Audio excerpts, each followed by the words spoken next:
Charging में हम लोग पहले फ्रिक्शन मेथड को पढ़ा, फिर कंडक्शन मेथड को पढ़ा।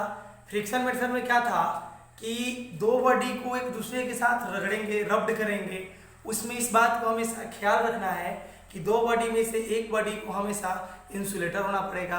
और जो फ्रिक्शन मेथड है कभी भी कंडक्टर के लिए वैलिड नहीं है। उसके बाद हम कंडक्शन में सीखे थे कि कंडक्शन में क्या होता था कि एक चार्ज मेटल बॉडी है तो उसके साथ एक अनचार्ज मेटल बॉडी को जब कनेक्ट करते हैं तो चार्ज का फ्लो होता है। इस प्रकार बॉडी क्या हो जाती है, चार्ज हो जाती है। कंडक्शन मेथड जो होता है वैलिड होता है किसके लिए, कंडक्टर्स के लिए। अब आता है बारी तीसरा कि चार्जिंग बाय इंडक्शन। तो चार्जिंग बाय इंडक्शन में इस बात को ध्यान रखना है कि इसमें किस तरह से बॉडी को चार्ज करते हैं।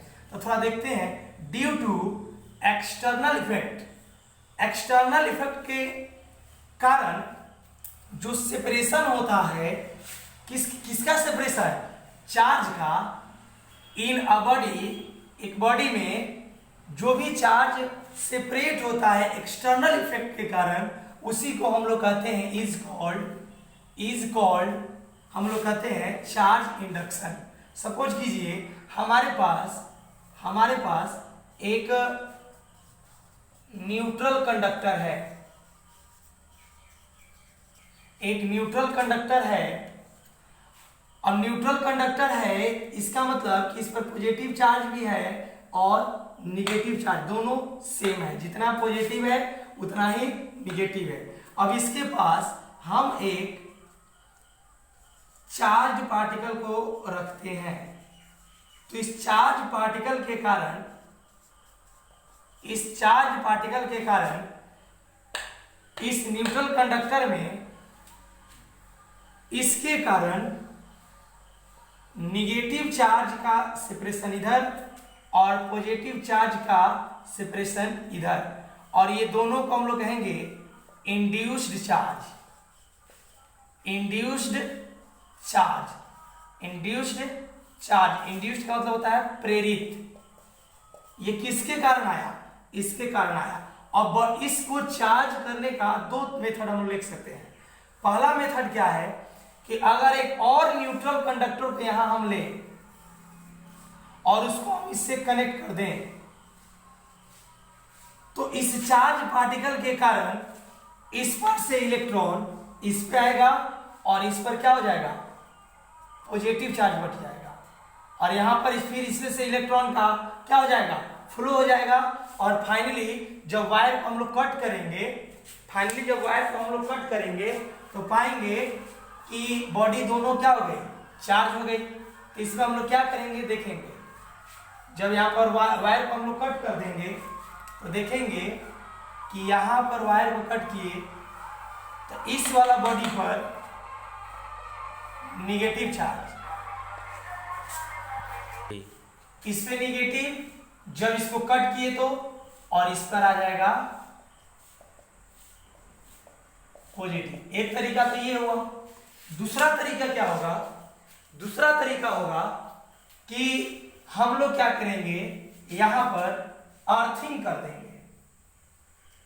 न्यूट्रल कंडक्टर को अर्थिंग कर देने के बाद यहां पर अर्थिंग कर देंगे तो हम देखेंगे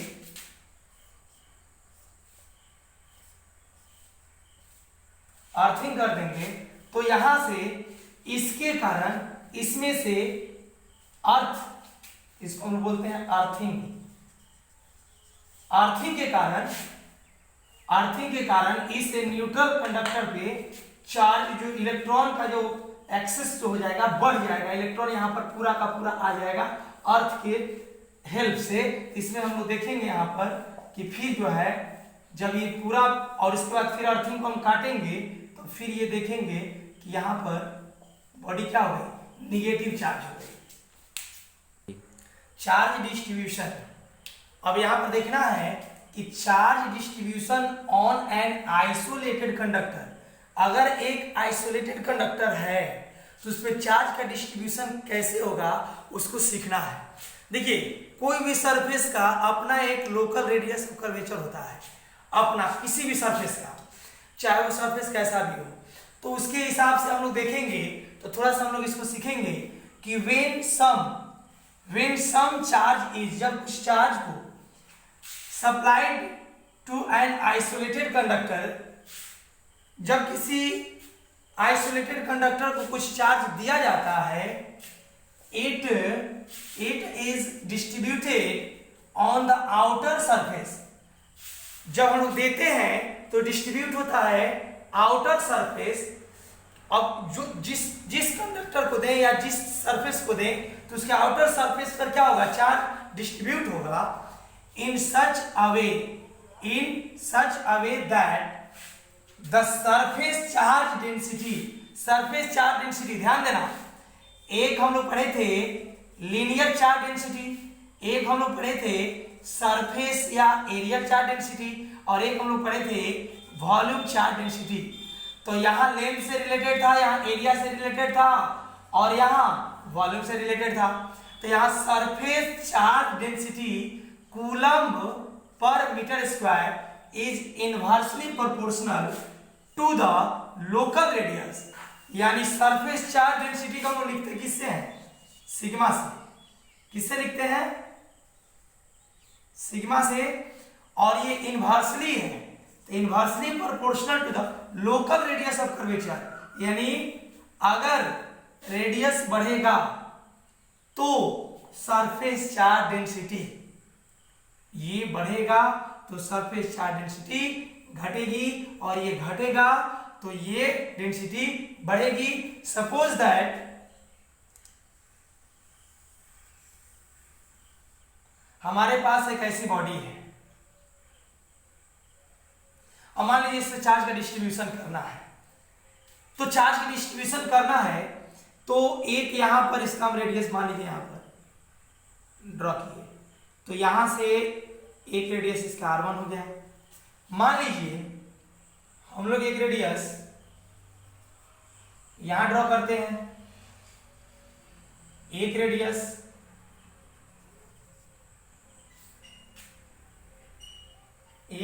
हम लोग यहां ड्रॉ करते हैं। मान लीजिए रेडियस R2 है, ये रेडियस R3 है, तो हम लोग देख रहे हैं कि R1 से बड़ा R2 है, R1 से बड़ा R2 है, R2 से बड़ा R3 है, तो R1 सबसे छोटा है, तो जब ये छोटा होगा तो ये ज्यादा होगा, यानी इतना सरफेस पे जो चार्ज की डेंसिटी होगी वो ज्यादा होगी। अब इसमें बात करें तो इसके रिस्पेक्ट में R3 से छोटा है R2, यानी यहां पर जो डेंसिटी होगी ऐसे होगी, और यहां पर जो डेंसिटी होगी ऐसे होगी, और ये सपाट है, तो सपाट सरफेस है, तो इस तरह से चार्ज का क्या होगा, डिस्ट्रीब्यूशन होगा। अब हम लोग पढ़ेंगे कूलम्ब्स लॉ। कूलम्ब्स लॉ, इसी को हम एक और नाम देंगे इनवर्स स्क्वायर लॉ। ध्यान देने वाली बात है, कूलम्ब्स लॉ होता क्या है। कूलम्ब्स लॉ जो है, अगर कूलम्ब्स लॉ को हम लोग स्टडी करें तो लॉ ऑफ ग्रेविटेशन जो हम लोग पढ़े थे ग्रेविटेशन में, उसके अकॉर्डिंग इससे हम लोग मैच करा सकते हैं। कूलम्ब का कहना था कि सबसे पहला काम, बहुत सारी नोट्स हैं इससे रिलेटेड, इसलिए मान लीजिए हमारे पास यहां पर एक चार्ज Q1 है और यहां पर एक चार्ज Q2 है। हो सकता है कि ये दोनों चार्ज पॉजिटिव हो जाए, हो सकता है दोनों चार्ज निगेटिव हो जाए, हो सकता है Q1 पॉजिटिव Q2 निगेटिव, हो सकता है Q1 निगेटिव Q2 पॉजिटिव। तो अगर दोनों चार्ज का साइन, अगर दोनों पॉजिटिव या दोनों निगेटिव, तब तो इनके बीच रिपल्सिव फोर्स लगेगा, और अगर दोनों में से एक पॉजिटिव और एक निगेटिव हो तो इनके बीच अट्रैक्टिव फोर्स लगेगा। अगर उनके बीच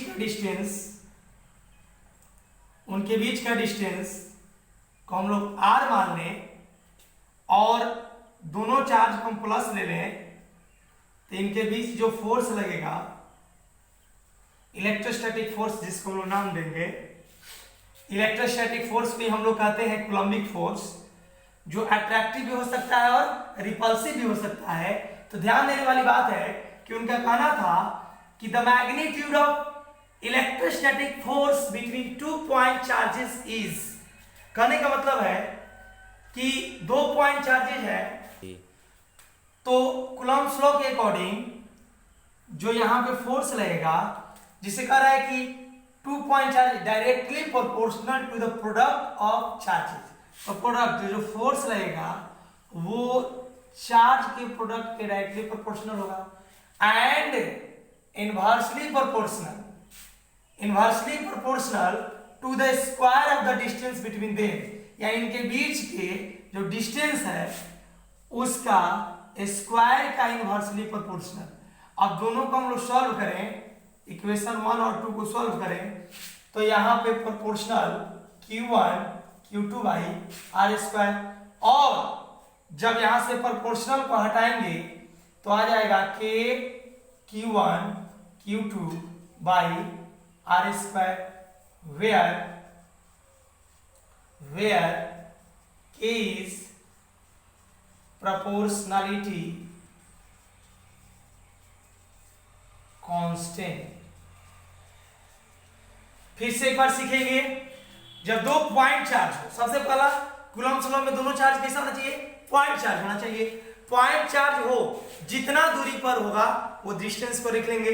उसके बाद करेंगे क्या, पहला रिलेशन बनाएंगे, दोनों चार्ज का जो प्रोडक्ट होगा वो फोर्स के डायरेक्टली प्रोपोर्शनल होगा, और जो डिस्टेंस होगा वो फोर्स के इनवर्सली प्रोपोर्शनल होगा, लेकिन डिस्टेंस का हम लोग क्या कर देंगे, स्क्वायर कर देंगे। तो ध्यान देने वाली बात है कि यहां पर कूलम्ब्स लॉ का रिलेशन क्या आएगा, F is equal to K Q1 Q2 by R square.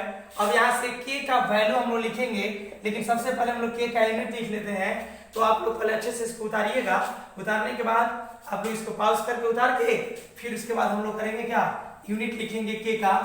तो ध्यान दीजिएगा K का यूनिट हम लोग कैसे लिखेंगे, फिर K का वैल्यू लिखेंगे, फिर उसके बाद हम लोग आगे का जो इंपॉर्टेंट पॉइंट्स है, बहुत important point, Coulomb's law point charge के लिए वैलिड होता है, तो हम लोग लिखेंगे यूनिट ऑफ K में ध्यान देना है F is equal to K Q1 Q2 by R square. यहां से बाई क्रॉस करेंगे तो K Q1 Q2 is equal to F R square, K is equal to F R square by Q1 into Q2। F का मतलब क्या हुआ, force, force का unit newton, R का मतलब क्या हुआ, डिस्टेंस, डिस्टेंस का यूनिट मीटर, स्क्वायर है तो स्क्वायर, Q1 का मतलब कूलम, कूलम, Q2 का मतलब भी कूलम। तो यहाँ से फाइनल हमारा रिजल्ट क्या आ गया, न्यूटन मीटर स्क्वायर पर कूलम स्क्वायर। ये हमारा क्या हो गया, यूनिट ऑफ K हो गया। ये हमारा क्या हो गया, यूनिट ऑफ K हो गया। ध्यान देने वाली बात है, important points regarding Coulomb's law, Coulomb's law से रिलेटेड इंपॉर्टेंट पॉइंट को लोग पढ़ने जा रहे हैं। इसमें पहला पॉइंट है, it is applicable only for point charges, यानी कूलम्ब्स लॉ में जो चार्जेज होंगे वो कैसा होगा, पॉइंट चार्ज होगा। दूसरा चीज, दूसरा पॉइंट की जो है जिसको हम लोग कांस्टेंट ऑफ प्रोपोर्शनलिटी बोले, उसका जो वैल्यू होता है 1/4 pi epsilon not. Epsilon not इस पूरे का वैल्यू कितना होता है, 8.989 इंटू 10⁹। अब हम लोग इसका यूनिट हम लोग पहले सीख चुके थे, न्यूटन मीटर स्क्वायर पर coulomb square, newton metre square पर कूलम स्क्वायर। और इस वैल्यू को फॉर न्यूमेरिकल, यानी न्यूमेरिकल के लिए हम लोग अपनी सुविधा के लिए 9 इंटू 10⁹ न्यूटन मीटर स्क्वायर पर कूलम स्क्वायर लेते हैं। वेयर एप्सिलॉन नॉट क्या है, एप्सिलॉन नॉट जो है ये परमिटिविटी ऑफ वैक्यूम या फ्री स्पेस है, परमिटिविटी ऑफ वैक्यूम और फ्री स्पेस है। अब ध्यान देना, ये कांस्टेंट है एप्सिलॉन नॉट, इसका भी वैल्यू जो होता है यहां से हम लोग बाई क्रॉस करके निकालेंगे तो पता चलता है कि एप्सिलॉन नॉट का जो मान होता है, जो वैल्यू होता है 8.854, कहीं कहीं 855 भी दिया रहता है, 8.854 इंटू 10⁻⁻12 कूलम स्क्वायर पर न्यूटन मीटर स्क्वायर होता है। अब यहाँ पर आता है डायमेंशन की बात। डायमेंशन की यहाँ 1 मिनट के लिए हम लोग रोकते हैं और पहले हम इसको सीखते हैं कि अगर वैक्यूम हो या फ्री स्पेस हो तो हम लोग k का वैल्यू लेते हैं 1/4 पाई एप्सिलॉन नॉट। अगर कोई अदर मीडियम हो तो k का वैल्यू लेंगे 1/4 पाई एप्सिलॉन। एप्सिलॉन होता क्या है? Epsilon is the permittivity of medium.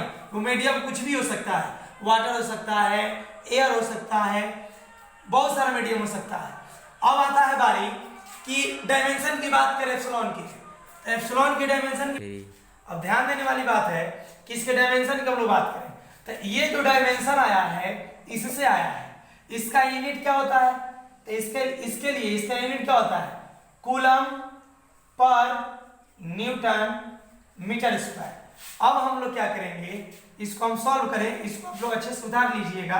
Any other medium के लिए यहाँ पर से एप्सिलॉन नॉट हटा करके सिर्फ एप्सिलॉन को लिखना है। एप्सिलॉन होता क्या है? Epsilon is permittivity of medium. तो यहाँ पर अब इसको हम लोग सॉल्व करते हैं तो फाइनली हमारा रिजल्ट ये आना चाहिए। तो कूलम के लिए ध्यान देना है कि क्या हो जाता है डायमेंशनल फॉर्मूला। तो इसके लिए होता है AT या IT। कोई I लिखे या A लिखे, दोनों चीज सेम है। तो 8 और T स्क्वायर है तो दोनों पर स्क्वायर, या न्यूटन है यानी फोर्स का डायमेंशन हम लोग सीख चुके हैं। फोर्स का डायमेंशन ML T-2 और ये लेंथ है तो लेंथ के लिए L स्क्वायर है तो स्क्वायर। और पूरे टर्म को ऊपर ले जाएंगे तो यहाँ m + 1 ऊपर जाएगा तो कितना हो जाएगा? -1। फिर L स्क्वायर और L से गुना होगा तो L³ ऊपर जाएगा तो -L³। फिर -t का पावर 2 को जब ऊपर ले जाएंगे तो प्लस होगा, पहले से 2 है तो 2 और 2 कितना हो गया? 4 और बच गया कितना? A² तो ये हमारा डायमेंशनल फॉर्मूला हो गया।